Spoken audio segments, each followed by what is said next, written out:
Hola, soy Janet Huerta, directora de Abogado Digital, y tengo el gusto de presentarles hoy nuestro nuevo podcast LegalX, Innovación en la Gestión Legal, el cual sintetiza nuestra visión sobre la gestión y operaciones legales, teniendo en consideración los tres pilares de la transformación digital: las personas, los procesos y las plataformas. Todo esto orientado hacia la experiencia del usuario. En este podcast retomamos la esencia de nuestros webinars y del foro digital de innovación legal que veníamos haciendo, y además integramos nuestra experiencia acompañando a los departamentos legales y despachos en sus procesos de transformación. Estaremos trayéndoles entrevistas de los actores más importantes del ámbito legal en toda Latinoamérica y ofreciendo una muestra de las nuevas visiones, la innovación y la tecnología que están haciendo que la práctica legal se modernice. Vamos a la entrevista. Amigos, bienvenidos a un episodio más de nuestro podcast LegalX. En esta ocasión vamos a hablar del compliance. Y la pregunta esencial es, ¿y dónde quedó el compliance? Y para esto hemos invitado a Daniel Medina, un gran amigo y gran experto, conocedor del compliance. Daniel es doctor en Derecho, experto en gobernanza, riesgo y cumplimiento, delitos financieros. Es fundador de la comunidad Ética y Cumplimiento Corporativa. Además está certificado como oficial de cumplimiento internacional. Es ingeniero computacional, con estudios de física cuántica, doctor en Derecho. Bueno, tiene una serie de especialidades que nos van a ayudar mucho a entender dónde está el compliance. Daniel, bienvenido y gracias por estar con nosotros. Marco, qué gusto saludarte y gracias también por la invitación. Qué gusto estar en este foro. Gracias. Hace algunos años nos tocó, y lo hicimos en algunos foros juntos, evangelizar sobre el compliance, ¿no? Y se ven lejos esos años todavía de cuando estábamos empujando a que la gente entendiera qué era el compliance. Hoy han pasado ya algunos años. ¿Dónde está el compliance? ¿Cuál es la situación del compliance? ¿Ya es un commodity? Vamos a platicar un poquito de esto, pero ¿cuál es tu opinión de dónde estamos parados ahorita, Daniel?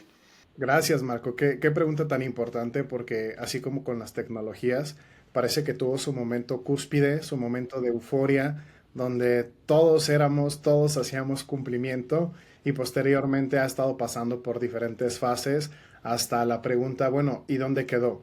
¿Qué queda de esa euforia? ¿A dónde nos estamos acercando? Y a las demás preguntas que vamos a hacer a lo largo de la sesión. En esa pregunta fundamental, creo que en dónde quedó el compliance o en dónde estamos actualmente es en una fase de transición hacia todas las áreas de oportunidad que se detectaron en el cumplimiento. La parte prescriptiva, que es la que todo el mundo empezó a implementar en las organizaciones, fue algo que se dominó por muchos años. Tenemos los estándares ISO, que por ejemplo nos hablaban sobre el sistema de gestión antisoborno. Tuvimos la ISO 37301 sobre el sistema de gestión certificable en cumplimiento. Todas nos explicaban qué es lo que había que hacer. Teníamos ISOs y estándares y buenas prácticas para prevención de lavado de dinero, para canales de denuncia, para el enfoque basado en el riesgo, y todo nos explicaba qué es lo que hay que hacer. Y la gente empezó a conocer y a capacitarse, ¿no? Correcto. Y todos empezamos a trabajar en ese enfoque de, ok, ISO, implementación, gestión de riesgos, gestión antisoborno, vamos hacia allá. Pero ahí pasa un momento clave, querido Marco. Se explicó el qué es lo que había que hacer, pero no se dominó ni se explicó el por qué y el cómo se tenía que ejecutar. Un poco lo que se ha criticado del derecho, ¿no? El derecho te dice qué es lo que hay que hacer, pero no te dice el cómo. ¿Y qué es lo que pasó con el cumplimiento? Que, por ejemplo, vamos a tomar el canal de denuncias. Nos dicen específicamente qué es lo que tienes que hacer. Implementar un canal de denuncias. Pero hay muchas variables que cuando en la industria los oficiales de cumplimiento empezaron a implementar, se dieron cuenta de que no estaban teniendo los resultados esperados. Tenemos canales de denuncia con 0 reportes, tenemos canales de denuncia donde la gente no sabe qué reportar, donde los tiempos o incluso las resoluciones tocan otras fibras más complejas. Tenemos casos de enfoques basados en el riesgo donde está el qué, pero no se tradujo adecuadamente a la alta dirección, no generó un cambio organizacional, se tomó solamente como un checklist más. Entonces, faltaba algo, una ecuación dentro del qué, que hizo que toda esta ola de lo que era el cumplimiento y lo que se creía que iba a llegar como transformación corporativa a nivel mundial, está pasando por este momento de cruda verdad y realidad. ¿Y qué fue el problema? La implementación dentro de las áreas de compliance, el eterno choque entre que si soy juez y parte y está en la parte legal y compliance, en la comunicación con la organización, en que los boards se sintieron revisados y también pues de alguna otra manera podían ya proceder contra ellos. En tu opinión, ¿qué fue lo que sucedió? Por qué no se da esta implementación al 100%? Voy a hablar de tres causas. La primera de ellas es la falta del rigor científico. Cuando entendemos los estándares ISO, nos dicen nuevamente el que hay que hacer. Pero, por ejemplo, no nos explican en una política de prevención de lavado de dinero cuál es la ciencia detrás de los puntos débiles de la organización, cuál es la psicología detrás de un fraude interno, cuáles son los mapeos o los elementos que deben de hacerse al interior de la organización para identificar en dónde colocar más recursos para evitar, por ejemplo, un financiamiento ilícito a organizaciones ahora ya hasta terroristas, ¿no? Antes solamente eran cárteles de droga. ¿Qué es lo que pasa? El cumplimiento se volvió demasiado ritual. Prácticamente teníamos una normatividad y deseábamos que con implementarla, al seguir el pie de la letra, ese estándar internacional, esa mejor práctica, iba a tener el mismo impacto. Sin embargo, al haber eliminado o omitido la parte científica de bajo qué variables depende que esta política o este estándar funcione. Bueno, entender esas variables de qué es lo que llevaban al éxito. Entender, por ejemplo, la industria en la que se estaba operando. Entender los terceros interesados dentro de la organización. No es lo mismo tener una empresa familiar, a tener una startup, a tener una empresa global con más de 10,000 empleados y colaboradores en diferentes jurisdicciones.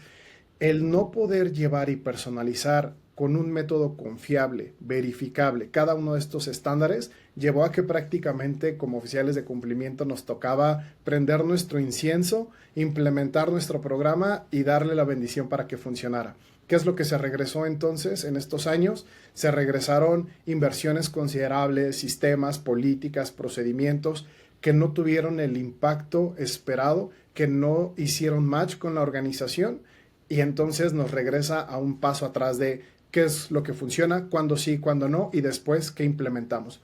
Esa es la primera causa.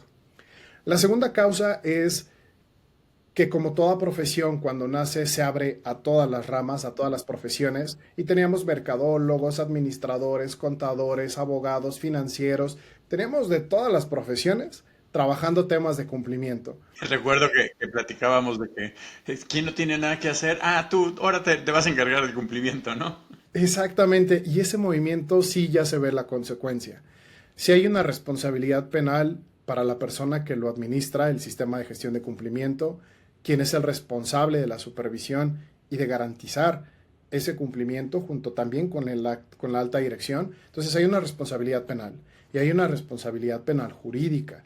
No estoy diciendo y no contradigo el argumento previo de se requiere una profesión mínima, va a ser esta para correr el cumplimiento. No, mi postura sigue siendo, permanece abierto, pero hoy la postura y la opinión ha evolucionado a decir requiere un mínimo común denominador de conocimientos, estándares, habilidades y cualificaciones para poder ejercer adecuadamente el rol.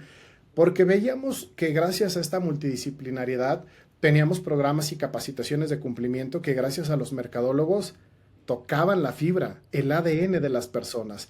De verdad, no eran capacitaciones, eran programas de reestructuración dentro de las organizaciones que gracias a ese talento se lograron. Sí, generación de cultura alrededor del cumplimiento, ¿no? Exactamente. Tuvimos abogados que hicieron políticas, interpretaciones de la ley y diseñaron cosas majestuosas, mapas de gestión de riesgo penal. Tenemos incluso contadores, administradores que llevaron el análisis financiero, presupuestal de cada iniciativa al siguiente nivel y convencieron sobre el retorno de inversión. Se benefició de todas estas profesiones, pero el marco mínimo de qué es lo que debe de estructurarse para que esto funcione fue lo que faltó. Hoy todavía no tenemos la respuesta final, pero estamos encaminándonos a entender que sí hay responsabilidad penal de la persona jurídica, de quien ejecuta el programa, que se requieren habilidades de comunicación, confidencialidad, cuando se requiere incluso un secreto, digamos, legal privilegiado que pueda contener ciertas comunicaciones o ciertas conversaciones. Cada uno de estos elementos forma parte de la segunda ecuación. Y voy a la tercera, que es relacionada con el ambiente regulatorio. Hoy tenemos nuestra definición de oficial de cumplimiento que nace de la Ley de Instituciones de Crédito, que es una certificación que pide la Comisión Nacional Bancaria y de Valores para las instituciones financieras. Y esta certificación nos habla de conocimientos, estándares mínimos básicos, pero solo para prevención de lavado de dinero y financiamiento al terrorismo. Sin embargo, el término que se le da es oficial de cumplimiento. La regulación es inexacta, la regulación no abarca la complejidad de lo que es un oficial de cumplimiento, y una crítica un poco más avanzada es el programa de capacitación, certificación es teórico y no evalúa realmente las competencias de implementar un programa que logre transformar a las organizaciones.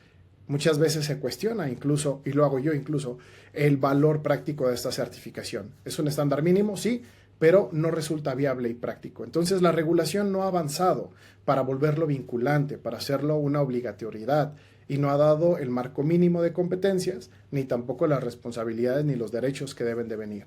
Y estos tres elementos nos llevaron a, no era tan revolucionario como lo creíamos. Faltaban 3 piezas que siguen en construcción. Daniel, ¿y pusieron recurso las compañías para hacer compliance o fue cumplimiento, fue cumplir para el cumplimiento? Me tocó en la experiencia visualizar compañías que hicieron inversiones radicales en cumplimiento, particularmente por su nivel de riesgo. En instituciones de alto nivel de cierre de cuentas, ¿no?, de risking, sí vi inversiones considerables. En asociaciones, en foros, con grupos de oficiales de cumplimiento, también vivimos un fenómeno. ¿Qué se requiere hacer del cumplimiento? Se requieren políticas, se requieren procedimientos, y empezaron a generarse muchísimos PDFs, muchísimo papel, muchísima norma, y ahí es donde llegamos al término el compliance de papel. Creo que desde ese rango hasta la inversión nos podemos mover y encontrar muchas organizaciones. Hay personas que dijeron, oye, yo puedo implementar valor, puedo tener un cambio, puedo implementar cumplimiento si hago esta política y esta se transforma en acciones. Personas que solo las dejaron en papel y frente a terceros, frente a gobierno, está por lo menos el soporte documental, y hay otras que lo llevaron también, y me atrevería a decirlo, ¿no?, a inversiones costosas que no funcionaron. Tenemos casos incluso de empresas que apostaron por inteligencia artificial, por blockchain, por tecnologías también de punta, ¿no?, que pasaron por esta curva también de adopción, y hoy se dan cuenta que, bueno, la inteligencia artificial no era tan ajuste o acorde a lo que estaban buscando. Hoy ya tienen más opciones de biblioteca que pueden comprar, ¿no?, off the shelf, como soluciones ya hechas. Blockchain sí fue transformador, pero no fue para todo. Lo querían utilizar para todo, hasta para combatir la corrupción. Tampoco fue. Entonces, han tocado estos baños de realidad, querido Marco. Qué bueno. Vamos a hacer una pausa. Vamos a llegar a nuestra mitad del programa y ahorita regresamos, sobre todo porque tocaste un tema muy interesante, la tecnología. Cómo ha ayudado o cómo ha desarrollado la tecnología el compliance. Pero ahorita regresamos. ¿Tienes la necesidad de reportar las actividades jurídicas de una manera diferente? ¿La transformación digital de tu empresa te está pidiendo que hagas reportes de tu gestión legal a otro nivel? Bueno, en la división de consultoría de abogado digital tenemos el servicio que te ayuda a definir nuevos indicadores de desempeño, Asimismo, te podemos ayudar a organizar todos tus reportes, toda tu información generada por tu equipo de trabajo y a través de diferentes herramientas hacer que toda esta información que tiene el departamento legal pueda empezar a verse de una manera distinta, que verdaderamente ofrezca un valor al trabajo legal. Contáctanos para ayudarte a llevar tu gestión legal a otro nivel. Hola amigos abogados, les queremos anunciar que Abogado Digital tiene una alianza con la plataforma para gestión de despachos y casos legales llamada RA Law. Esta es una herramienta Legal Tech europea de gran éxito y está totalmente en español. Con esta plataforma cualquier despacho de cualquier tamaño o abogado independiente puede administrar sus casos y a sus clientes. Además, cuenta con un contador de horas para llevar el récord del tiempo que se aplica en cada caso y con este sistema le pueden poner los precios y cada determinado tiempo que ustedes quieran podrá hacer sus prefacturas a sus clientes. Tenemos la plataforma disponible en prueba gratuita. Solo tienen que ingresar a ralo.mx y registrarse o contactarnos vía nuestro podcast o hacemos una cita para mostrar la plataforma.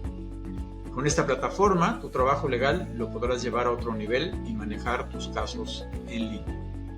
Amigos, de nuevo estamos aquí con Daniel Medina, un experto en compliance, platicando de y dónde quedó el compliance, en dónde está, cuál es el panorama, sobre todo porque hemos visto y como veníamos platicando que se implementó, pero pues hemos visto estos grandes problemas en instituciones financieras, terrorismo y todo esto, y algo no funcionó. Querido Daniel, la tecnología, ¿cómo ha impactado al compliance? ¿Y qué expectativas podemos encontrar a futuro? La tecnología hoy, vamos a verlo primero de unos años para acá, vamos a ver el momento actual y vamos a ver el futuro. Creo que de unos años para acá no voy a hablar del surgimiento de inteligencia artificial generativa, porque ese momento todavía no estaba. COVID empieza a acelerar dos momentos fundamentales en el cumplimiento, que es llevar los procesos físicos tradicionales a nuevos ámbitos digitales, ¿no? Tenemos ya la teleapertura de cuentas, teníamos revisiones de expedientes, todo en línea. Si recordamos, la industria se movía, particularmente en México, en apertura de cuentas presenciales, trámites burocráticos. Documentos de papel, firma autógrafa. Cuando surge entonces la pandemia y nos cambia primero el paradigma, se empieza a habilitar, a popularizar y a incrementar el uso de tecnologías. Esto entonces permite tanto apertura de cuentas, productos y servicios en medios digitales, también provoca que ciertos productos y servicios que eran nativamente de un canal también llegaran a nuevos, incluyendo las aplicaciones, ¿no? Las super aplicaciones donde ya puedes tener productos financieros, seguros, inversión, todo en la misma aplicación. Y esto nos lleva entonces a nuevos procesos, ¿no? Identificación y verificación del usuario, uso de plataformas de reconocimiento biométrico, reconocimiento facial, pruebas de vida. Eso es lo que empieza a hacer la tecnología. Y de la par se empieza a cosechar un momento clave: la digitalización de los procesos de cumplimiento. No te miento, Marco, antes también había organizaciones que tenían sus políticas todavía en papel, su registro de quién se había capacitado este año en temas de compliance en papel, todo lo manejaban en registros físicos tradicionales. Esta aceleración entonces nos lleva a la datificación. Toda la información de los programas de cumplimiento entonces empieza ya a vivir en ambientes digitales. Vamos a llamarle algunos más avanzados, algunos en plataformas específicas, otros empiezan a pasarse, por ejemplo, a Excel, pero ya hay una digitalización. Estos movimientos clave nos permiten que con el surgimiento de inteligencia artificial generativa, ChatGPT con colaboraciones y también la democratización de modelos abiertos, hiciera que desarrolladores y tecnólogos tomaran estas aplicaciones de código fuente abierto y empezaran a montar sobre sus necesidades específicas nuevas soluciones de inteligencia artificial. Y hoy ya tenemos que el cumplimiento se está apoyando, por ejemplo, para la generación de capacitaciones, videos, políticas, procedimientos de inteligencia artificial generativa. Y también tenemos el surgimiento de especialidades, por ejemplo, de inteligencia artificial que ya toman todas las sentencias, jurisprudencias, todo lo que es el ámbito jurídico y lo ayuda a traducir y apoyar a la decisión humana con respecto a decisiones críticas y relevantes en el ámbito del derecho o del cumplimiento. Hoy estamos en ese momento, con sus riesgos, Marco. Todavía me toca ver políticas hechas por ChatGPT, donde hasta el final dice, si quieres puedo ajustarte tu política para que... Regresamos, fíjate que el chat GPT nos regresó a la época de la universidad, ¿no? Al copy-paste. Déjame hacer un alto para retomar ciertas cosas, porque creo que es muy importante. Lo describiste muy bien, ¿no? El compliance inició en papel con esta digitalización. De pronto, yo veo dos momentos o dos ámbitos, ¿no? El que con toda la digitalización, el compliance tuvo que analizar y ver el riesgo de estas nuevas operaciones para contactar a los clientes digitalmente. Y por la otra, el cómo gestionaba internamente su compliance, ¿no? Y ahorita que dijiste, recordé el famoso Excel, ¿no? Los mapas de calor en Excel para iniciar todo esto. Pero hubo una época en la que se empezaron a hacer plataformas de gestión de procesos. En esa parte, ¿qué opinión tienes? ¿En dónde estamos? ¿Se han generado las plataformas necesarias, adecuadas? Y ahorita ya entramos a la parte de la inteligencia artificial. ¿Qué sabes que has visto en el mercado de plataformas de gestión de compliance? Fueron ambiciosas. Muchas se vendieron como esta es la plataforma, la solución, uno en todo, donde te vas a olvidar de los problemas que involucra la gestión del cumplimiento. ¿Qué es lo que aprendimos en esta travesía? Que uno, no hay una plataforma que pueda servir a las necesidades de todas las organizaciones. Déjame te platico un poco. Dentro de los requerimientos tecnológicos que funcionan y habilitan a la plataforma es primero identificación y conocimiento robusto exacto de la industria y todas las leyes, reglamentos, disposiciones, guías, orientaciones aplicables a esa empresa. Y adicional le tienes que sumar tus políticas internas y compromisos voluntarios. No lo da la plataforma. Lo tiene que hacer la empresa. Y si lo hace entonces la plataforma, el nivel de riesgo es altísimo porque entonces subdelega una decisión humana, un nivel de riesgo, un encuadre inicial en un tercero, en un agente autónomo, que de responsabilidad no tiene nada y no va a asumir ese riesgo. Entonces, ¿qué requería? Si te das cuenta, entonces era como tener un mismo Excel, pero ahora llamarle plataforma y tener que entrar otra vez con los datos, ¿no? Entonces, no, de ahí no nacía ese valor. Después, la segunda fase, ok, ya que entiendo todas estas obligaciones, viene la matriz de cumplimiento.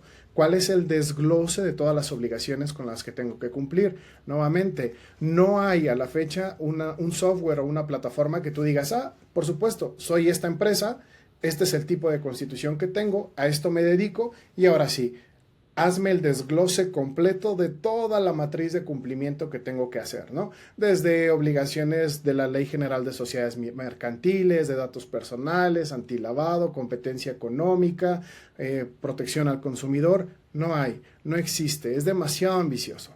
Después, traducir esa matriz de cumplimiento en cuál es el nivel de riesgo. Oye, pero ya actualizaron la UMA. Pero el riesgo reputacional, ¿cómo lo cuantificas? Entonces, ¿qué es lo que pasó?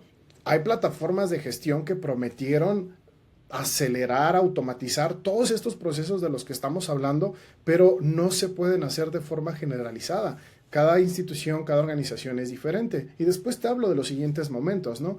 Ya que tengo eso, voy con el enfoque basado en el riesgo. ¿En qué me voy a enfocar? ¿Cuál va a ser el control que voy a poner? Y de control, ¿qué nace? Nace una política, un sistema tecnológico, un proceso en recursos humanos, canal de denuncias, ¿qué nace? Y cómo se implementa y cómo se cuantifica después ese riesgo y en qué política se va a depositar. Entonces, la redacción de la política. Si te das cuenta, todo es un flujo de trabajo.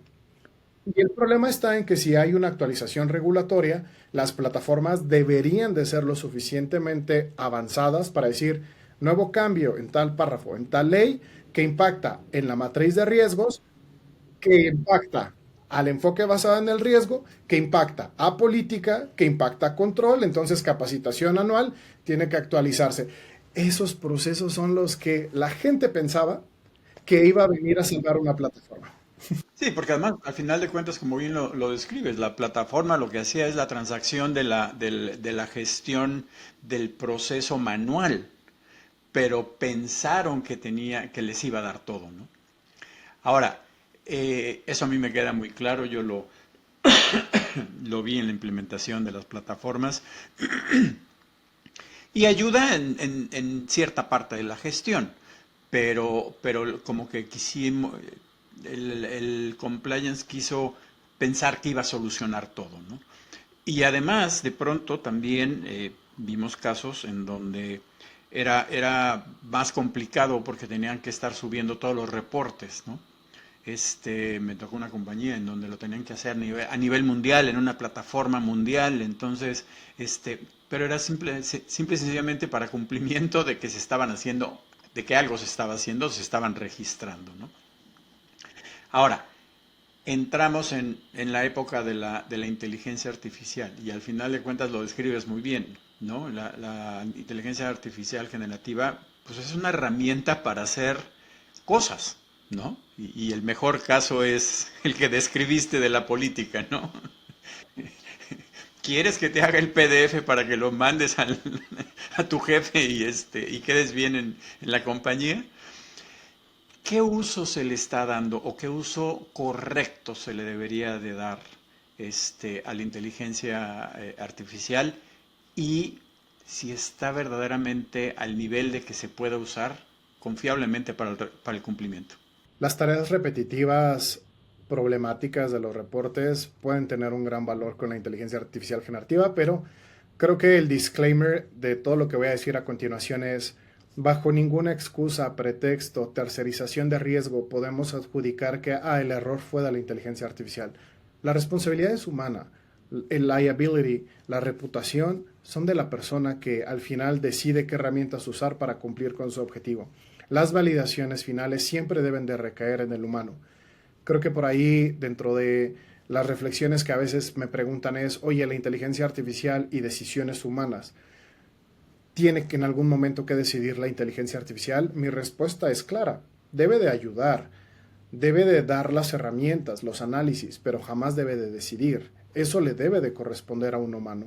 Si no, caeríamos en el principio tecnócrata, en donde la tecnología va a regir, va a gobernar, y entonces, ¿para qué irnos a una democracia? ¿No? Mejor vayámonos ya a escoger qué inteligencia artificial nos gobierna mejor y que todos votemos por ChatGPT en las próximas elecciones. No, bueno, para allá no vamos. Y de ahí brinquemos a lo que yo llamo la pesadilla de Terminator, ¿no? Exacto. Ya hay todas las teorías de Terminator, Isaac Asimov, todas de dominio mundial se vuelven realidad. Ese es el punto donde no tenemos que llegar. Y hoy el cumplimiento, te cuento, o sea, estamos teniendo un surgimiento exponencial de herramientas que, por ejemplo, hoy tenemos exploradores nativos en el Internet como son el Comet de Perplexity y tenemos Atlas de OpenAI. Ya tu navegación está acompañada de un agente que en tiempo real está viendo lo mismo que tú en pantalla y puede decirte, oye, hoy se publicó esto en el Diario Oficial de la Federación, el impacto del resumen es esto, ¿no? Empieza a acelerar. Pero también tenemos el surgimiento de los agentes y tenemos también Pulse, que es una nueva funcionalidad de una compañía que es OpenAI, en donde analizando tu patrón de comportamiento ya sabe qué quieres. Entonces, todos los días a las 7 de la mañana ya se está despertando el servidor de la inteligencia artificial, va al Diario Oficial de la Federación, autónomamente te da el resumen y te dice cómo inicias tu día. Los agentes, entonces, estos procesos de flujo que describíamos anteriormente, que platicábamos, solo se creía que lo iba a resolver una plataforma, hoy estamos un paso más cerca de lograrlo. Por ejemplo, con el uso de agentes ya podemos hacer el monitoreo intensivo en la web de las regulaciones. Después, oye, es demasiado, o sea, es mucho. Ayúdame a reducir y a traducir específicamente qué acciones de impacto hay para mi empresa en esta industria, con mis políticas, con estas características, exactamente. Y entonces, ojo, va a quitar muchas noticias y ahí está el primer riesgo. ¿Qué determina que una noticia pase o no ese primer filtro? ¿No? ¿Qué tal que se te va una actualización regulatoria de tenías que mandar el reporte el 26 de noviembre y se te fue porque dijo la inteligencia artificial, no fue válido? Entonces es eso. No tiene un nivel de confianza del 100% a la inteligencia artificial y no podemos delegar, podemos apoyarnos. Puede ser copiloto, pero no sustituto. Entonces, esa tecnología nos lleva a análisis de impacto, actualizar documentación, correr prompts, vamos a llamarle prompts de cumplimiento, donde podamos ir actualizando políticas, capacitaciones, reportes, mensajes, pero todo va fluyendo, sí, con la tecnología que surge y también con la responsabilidad humana detrás de. No, y fíjate que estaba leyendo el documento que expidió el Colegio de Abogados, en donde justamente habla de eso, ¿no? Y yo creo que es bien importante. Vamos a hacer un podcast con ellos para que nos platiquen de esas reglas. Y no reglas, pero recomendaciones de cómo usar la inteligencia artificial y qué posición se debe de tener. Y la que tú dices es la universal, ¿no? Es una herramienta de apoyo, no es la verdad absoluta, porque además, ¿quién puso la información? Pues humanos, que también se pueden haber equivocado y pues hay procesos, entonces sí es muy complejo. ¿Qué sigue en el compliance? Sí, perdona Marco, que me regrese tantito. Dijiste algo fundamental, humanos.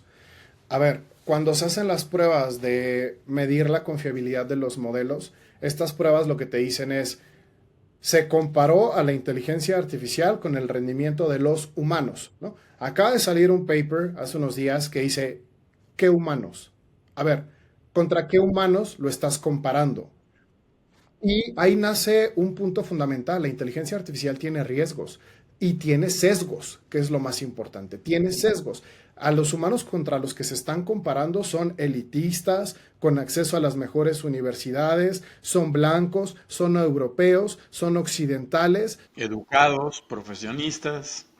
son de una clase económica alta. Son esos humanos contra los que se está comparando la inteligencia artificial. No representan a la humanidad y no representan el pensamiento. Se deja también mucha cosmovisión, conocimiento, tradiciones, valor humano disponible en tantas otras culturas, tantas otras civilizaciones, ¿no? Hay argumentos que estaba leyendo que decía, a ver, de entrada hay conocimiento autóctona, indígena, mesoamericano, previo a la conquista española, que incluso se está dejando de por alto. Tienes pensamiento africano, asiático, todo se está deslegitimizando y se está preponderando un pensamiento occidental en la inteligencia artificial. Y es un riesgo y es un sesgo grande que hay que tomar en consideración, ¿no? Estas plataformas, esta inteligencia artificial también tiene ese riesgo. Si tú preguntas a DeepSeek y a ChatGPT sobre qué opina de la ocupación militar en el Tíbet, DeepSeek, que es China, te va a decir que es un momento de liberación, un gran momento de derechos humanos en nuestra era, que se está erradicando y aboliendo un régimen que va en contra de la democracia, ¿no? Pero si le das la... Su democracia. Exacto. Si se la das a otra inteligencia artificial, te va a decir que es una violación clara a los derechos humanos. A quien le preguntes está relacionado también en la inteligencia artificial. ¿A qué inteligencia artificial se lo estás preguntando? Sí, totalmente. Y eso es uno de los otros problemas de la inteligencia artificial, ¿no?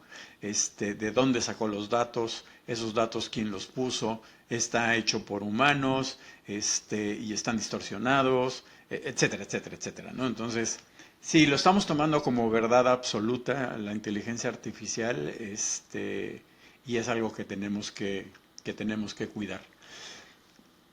Daniel, para terminar, ¿qué futuro le ves al compliance? ¿Qué recomendaciones en el momento actual y sobre todo en este nuevo, yo creo que hay un nuevo escenario, ¿no? Esta palabra de terroristas, cambió mucho y la caída de 3 instituciones financieras le dio un giro al tema de compliance. ¿Cómo actuar? ¿Cómo vivir el compliance de aquí en adelante? Lo voy a dividir en dos fundamentos y dos pilares de la pregunta, que es cumplimiento y es ética. porque la ética está apoyando muchísimo al cumplimiento para hacer frente cuando la regulación o la ley no es suficiente para saber qué, cómo hay que hacer o qué cumplir. El cumplimiento, primer movimiento, se tiene que mover hacia el cumplimiento como ciencia. ¿Qué es ritual? ¿Qué es meramente normativo? ¿Qué es descriptivo? Y empezar a evaluar las fuentes básicas de la epistemología, de la creación del conocimiento, que nos permiten entonces reflexionar un paso antes de la implementación, antes de gastar recursos. ¿Qué nos dice la ciencia, la sociología, la criminología, la psicología? ¿Qué nos dice la computación sobre si un canal de denuncias va a funcionar? Sobre si una política anticorrupción tiene los elementos mínimos viables suficientes para ajustarse a esta empresa, a esta industria. Mi primer movimiento y mi primer gran trabajo que llevo ya estudiando por 3 años, desde la incursión en la Universidad de Manchester, es cómo llevar este cumplimiento de frases bonitas, de eslogans, de rituales, de vivamos y hagamos del cumplimiento nuestra forma de vida, que yo me aventé algunas, lo digo, yo me aventé, fui parte de ese movimiento, pero me pasó que también me dio mi baño de agua fría y de realidad decir, el cumplimiento no puede vivir de eslóganes ni de frases bonitas, necesita vivir de ciencia, de rigor técnico y pensamiento crítico. Entonces, estoy trabajando en esta línea de investigación, próximamente igual a lanzarla como un libro, como una publicación de cómo se ven los elementos para que el cumplimiento pueda o no pueda, separemos qué elementos sí y qué elementos no, considerarse como una ciencia. Definir el estándar mínimo viable para poderlo operar adecuadamente y de ahí decidir, esto es lo que se requiere, quién sí quiere ejecutarlo y quién no quiere ejecutarlo, porque ahora va a poder entender todas sus dimensiones y complejidad, ¿no? Como la responsabilidad penal que hablábamos, como la capacidad de transformar, comunicar, los requerimientos sociales, psicológicos, todo eso debe de ser tomado en consideración. Entonces, primero, pasar del eslogan al cumplimiento como ciencia. Y el segundo elemento crítico y fundamental es que hablamos y nos apoyamos de la ética. Perdóname, Marco, pero ¿cuál ética? ¿Vas a hablar de la ética utilitarista? ¿Vas a hablar de la ética de valores? ¿Vas a hablar de una teoría Gaia planetaria para proteger los ecosistemas? ¿Vas a hablar del feminismo? ¿De qué ética vas a estar hablando? ¿Por qué? Porque somos la peor raza para hablar de ética y de congruencia. Todas nuestras aseveraciones y afirmaciones de lo que consideramos ético se basa en el tiempo y en el espacio en el que se interpretan. Si llevas la definición de ética a 1980, vas a darte cuenta que la homosexualidad seguía siendo una enfermedad. Si la llevas a 1910, la mujer no podía votar, ¿no? Eran desiguales el hombre y la mujer ante la ley. Si lo llevas a 1700, las invasiones, las extinciones de pueblos enteros eran viables por el propósito de la expansión colonial. Entonces, depende en qué tiempo y en qué era lo estás preguntando. Hoy la inteligencia artificial y la computación cuántica nos lleva a que si entrenamos a una inteligencia artificial con cualquiera de estos modelos de ética o con datos históricos de la humanidad, nos va a llevar a un colapso sin fin. Y aquí es donde entra mi segundo trabajo académico, que es la ética entrópica multiescala. Es la complejidad de todos los sistemas que involucran e interactúan, cuidando la ceguera ética, cuidando ese tiempo y espacio para no tener consecuencias no deseadas que más adelante no pueden ser reversibles. Entonces, este es un marco de trabajo que publiqué ya como libro, que se llama Entropía, la ética más allá del tiempo y el espacio, y el paper científico ahorita está en apertura de comentarios con pares, en revisión de pares, para esta teoría que propongo, ¿no? Entonces, el cumplimiento tiene que moverse hacia allá. Cumplimiento como ciencia y ética como una ética entrópica multiescala que ataque la ceguera de la humanidad. Y hacia allá vamos a seguir. No son respuestas finales, Marco. No son ni pero es un camino de aproximación a donde tiene que moverse el cumplimiento y la ética. Totalmente de acuerdo, porque además, como bien lo describes, la ética es como moda, ¿no? Si tenemos las metas del 2030, cambian si de pronto las tiraron a la basura, pues la ética tiene que reformarse según el cristal con el que se mire, ¿no? Entonces, pero bueno. Daniel, muchísimas gracias por platicar con nosotros. muy agradecido de tu tiempo y estimados amigos, estaremos platicando con Daniel más adelante cuando ya tenga el paper y el otro libro.